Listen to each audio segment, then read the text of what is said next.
What is up? It is Andy coming to you week 18. It's the final week of the NFL regular season, and it's a weird one. You know it is. Even if you made it to the fantasy football championship in whatever league you're playing in, even that's over. It's like we took the finals during high school or something, but there's still a couple days of class, and we just show up and, yeah, I guess, we still got to, fourth period, sixth period, but there's just a few of your friends who still have that last final. And there are two games that I'm looking at where there are friends who haven't taken finals yet. And it's the teams who have playoff implications on the line. Both teams have playoff implications on the line. And the reason I try to focus on those games is because at least we can try to forecast how those teams are going to run the offenses based on what they've done all year. Do you want to bet on one of these freak games where they're throwing in a third-string running back and he ends up going off, but you took the over on Austin Eckler because you think you got the incentives down?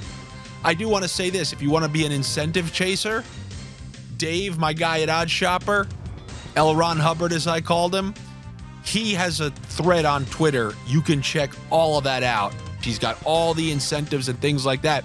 But Dalton Schultz just missed his by a single catch. So everybody who took the over on his receptions, they thought, oh, they're going to get him to that. They're going to get him to that. He missed it by one. And the sports books are laughing at everyone. I'm of the belief that, okay, let's look at it this way. You work at the sports book. You think you're not aware of the incentives? You think the sports book hasn't checked Dave's post? They know all the incentives. They have their car. They have plenty of them. And they know the right receptions line or yardage line to set everyone at, even those guys chasing incentives. I'm not an incentive chaser.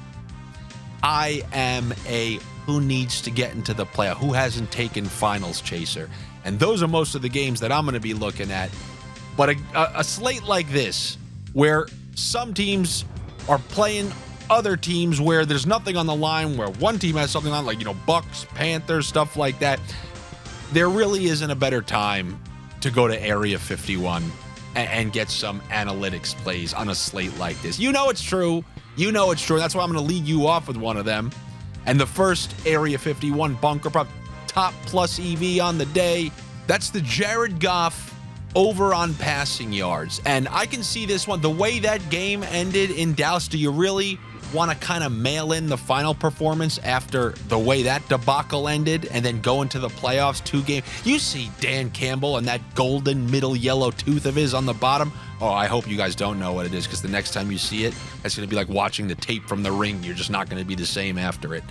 But they like the over on Jared Goff's passing yards because they still have incentive to play. If they get a win and they get a couple lucky losses, then I guess they can get the 2 seed. So we should see Detroit play a relatively normal Detroit game.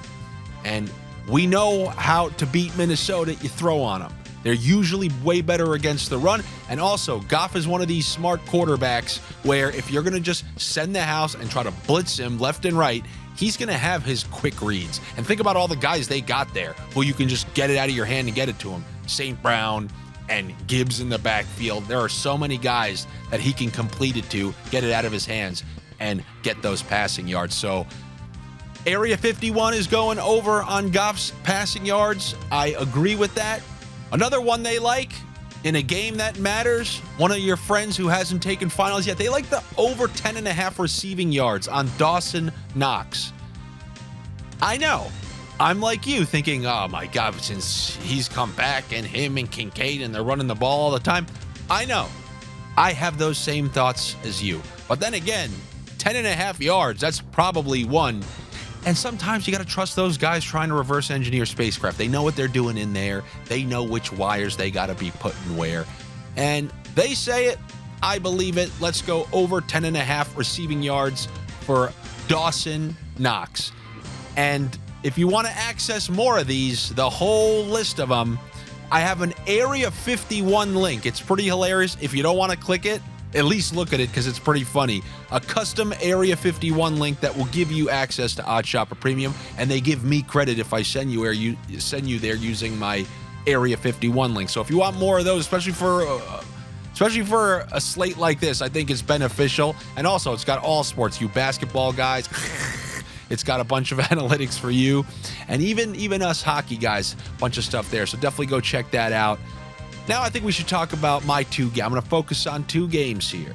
Number one, how about the loser? The loser, Derek Carr. I called him Mr. 500 because it doesn't matter. He's going to end up 8-8. And when you think he's going to go under, then he'll go beat Tampa, who's playing great last week, and get your hopes up once again.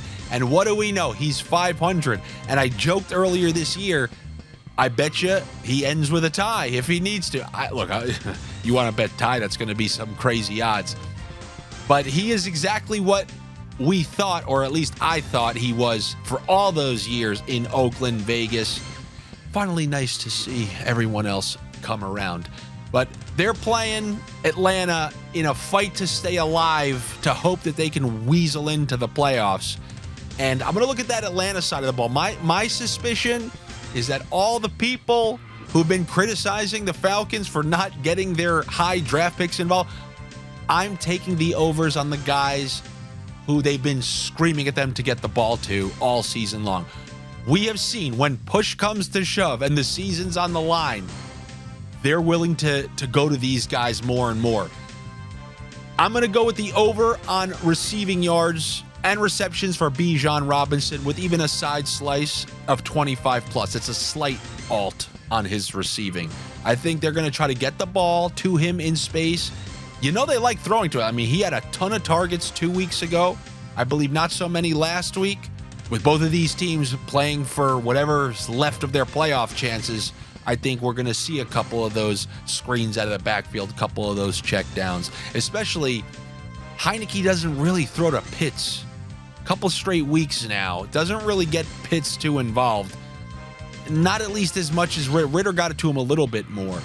But he is willing to chuck it to London. I'm going to go with the over on Drake London receiving.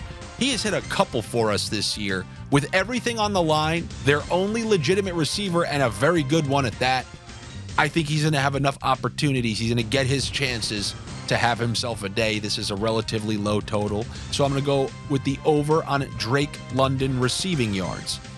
And then on the other side of the ball, I don't know what the Jamal Williams receptions are because my guess is Alvin Kamara is not going to play. If you're immediately ruled out the previous week, what are the odds you're getting out there? What is he, approaching 30 with a rusty ankle in 1 week's notice? Usually it never happens. So my guess is that it's going to be Williams and then whoever, they're going to work in there. Was this Kendre Miller still around already? But I believe if they set his receptions at like 1.5, 2.5, because they set his considerably lower than Kamara's. Our first bet on the year, the opening Sunday when there was no Kamara, was I want the over on receptions for Jamal Williams. We got it by a hair. I couldn't believe what I was seeing. I was malfunctioning. But as the season progressed, he went right back to the car we always knew, and that's the one who checks it down left and right. So when you see those Jamal Williams over on receptions, over on receiving yards, I would be very happy to take that, even if Kamara's active, because it's unlikely if Kamara's active, he's just getting the full workload. So I will take those over with Jamal Williams on the receiving side. And if you want to put together a nice Pirate same-game parlay, we're going to have to probably wait for those receptions. But let's go 60+ for Drake London. Give me the over on receptions because I think it was plus money for Bijan Robinson. And the over on receptions for Jamal Williams. That will give you a nice plus money, relatively big, same-game parlay. Patreon people, once it's available, I will put it on there for you. I've been checking all night. It's still not there. It's probably going to be around 11 a.m. tomorrow or something like that, Eastern Standard Time. That's kind of the assortment I like in that one. I don't know who's going to win the game. Carr's a loser. They added an extra game. It's not an even number anymore. So if he's 8-9 this year, he'll be 9-8 next year. We're just going to stretch this over the entirety of his New Orleans Saints career. Then the last game that we're going to look at is the one that probably most people are going to be looking at, and that's Bills-Dolphins. And it's just not right. It's the last game of the year to Gabe or not to Gabe? That is the question. And it's only right for me. I introduced you guys to the boom or bust nature, where if he's clearing it by 25 miles. I almost love this. Because if you've taken the alts on Gabe Davis every single week, you have to be up. He destroys his over. His overs are 32, and he's either at 98 or 0. So if you're taking those alts, you're good for weeks down the road, and then he does it again. And I'm hoping this last night, because I feel like prime time. Think about a couple weeks back, that game against the Chargers. Then there was that prime time game against the Bucks. It's big game. Big game, Gabe Davis. But then I was, who is the one on the Boston Celtics? Big Baby Davis. I'm mixing them up, but I do know there's like a big game Gabe Davis, because remember how we played in those playoff games when they were almost in the Super Bowl, when they lost that game to Kansas City. And this is certainly a big game. So I'm going with the over on Gabe Davis. Once again, it's in the 30s. So we're going to take the 60 plus. 60 plus on the alt for Gabe Davis. And then with Stefon Diggs, this has been a travesty what's happened to him towards the end of the year. So rather than looking at his yards, which is pretty low, they're doing some weird thing with him. I don't know what it is. He's not running routes deep down the field anymore. And they're just throwing these weird wide receiver screens like he's Deebo Samuel all of a sudden. And they're doing it like 4 times a game. They lowered his reception total. I'm taking the over on receptions for Stefon Diggs. And then on the other side of the ball, we have a second Jamal Williams situation. They're not listing Devon Achan's receiving totals because I think they're still waiting on news for Mostert, the other running backs, and how they're going to divvy it up. But regardless, whether Mostert plays or doesn't play, you saw what Achane can do in space. I mean, we've known this since he had his breakout earlier in the year.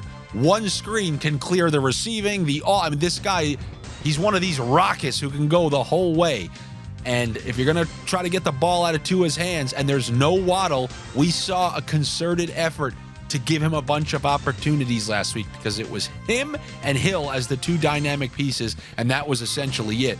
And especially if Raheem Mostert is not even close to 100%, we're getting a ton of Achane. So I would include his over on receiving in there. But if you want to have balls, and he's got this to himself again, you take that 100+ rushing and receiving, because this guy's gashing for like 18 yards at a time when there's just a little hole for him. And that one hit rather easily last week.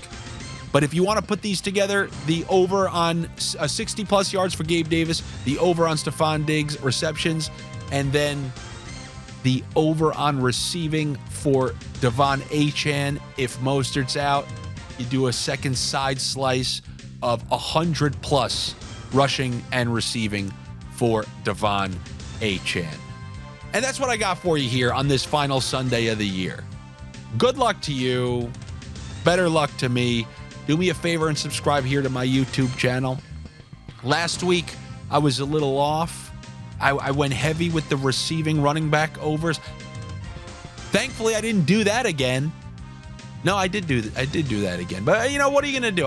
One of my friends' fathers, family friend, no matter what happened, you could say anything to this guy, and he always just went, what are you going to do?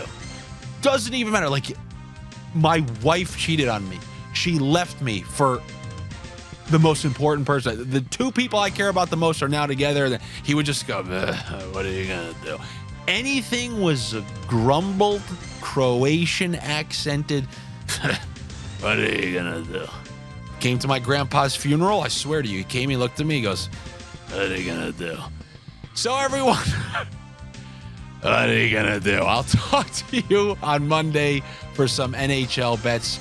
See you later, and good luck.